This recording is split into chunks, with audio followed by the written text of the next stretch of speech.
हमारे आयु सभी कथा प्रेमी सज्जनों, आज हमारी ये श्रीमद् भागवत कथा का जो सप्तम पारायण दिन है, हमारे मध्य में आज का शेष समय है और शाम के समय का है।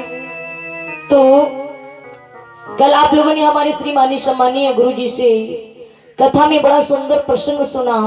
क्या कि भगवान प्यारी कन्हैया अपने मामा कंस का वध कर देते हैं और जब मामा जी मर जाते हैं तो अस्थि प्रस्थि ने कहा, कन्हैया ये तूने क्या किया, तूने तो मेरे पति को मार डाला है। तो कन्हैया कहते हैं, मामियों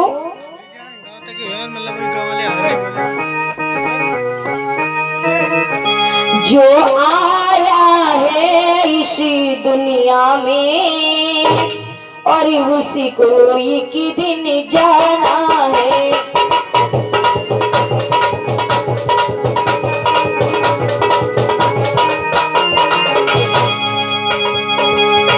जो आया है इस दुनिया में और उसी को एक दिन जाना है। ये होनी होकर रहती है, ये होनी एक बहाना है।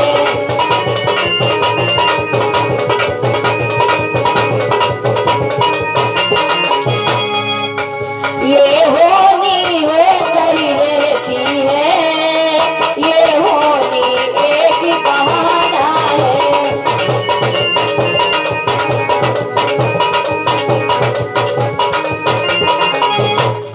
मामियों ने कहा, जो होनी होती है वो हो करके रहती है, ये बात सत्य है।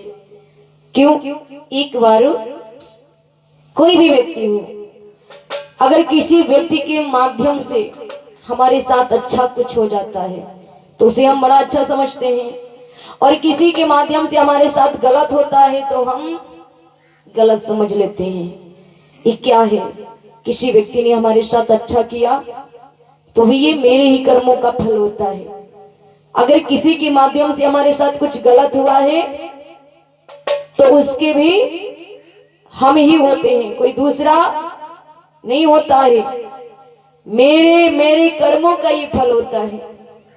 कन्हैया कहते हैं, मामियों मामा को तो मरना ही था, ये मृत्युलोक है, ये मृत्युलोक है। इस दुनिया में जो भी आया है सभी को मरना है, सभी को इस दुनिया से जाना है।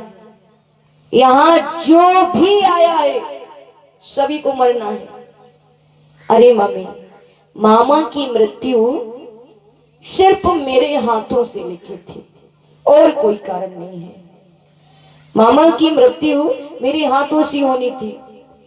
कन्हैया मामियों को सांत्वना देने का प्रयास करते हैं, लेकिन जिसका पति मर गया वो कब शांति ले रहेगी?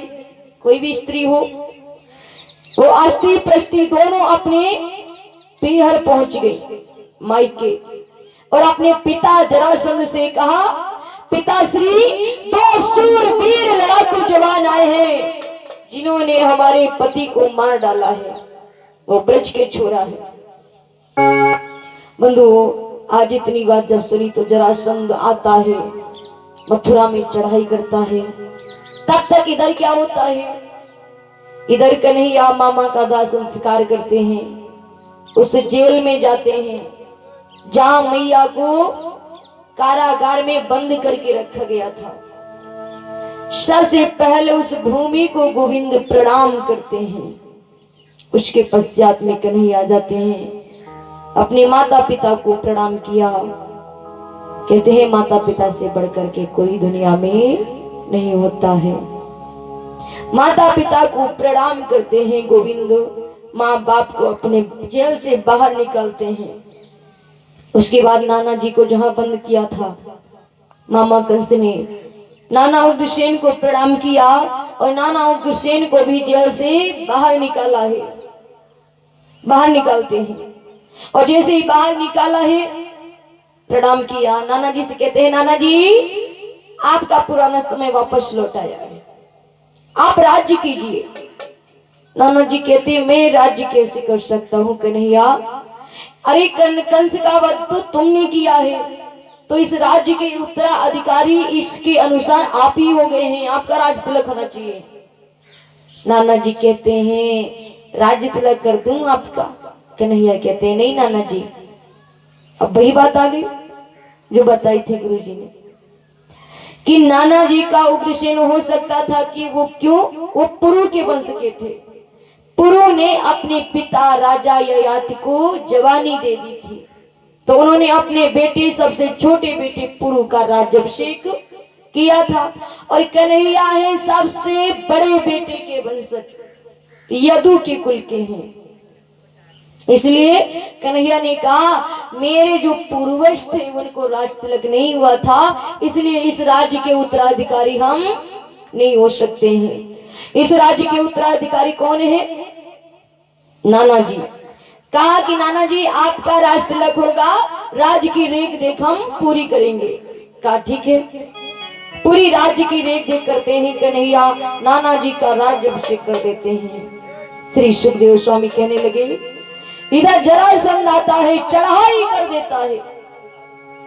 जब जरासंध ने चढ़ाई की, ए भगवान, जितनी हरी भरी फसल थी मथुरा की सब बेकार हो गई है। क्या बोले हैं कन्हैया? और इधर जरासंध ने देर नहीं की और नहीं पल की देर लगाई।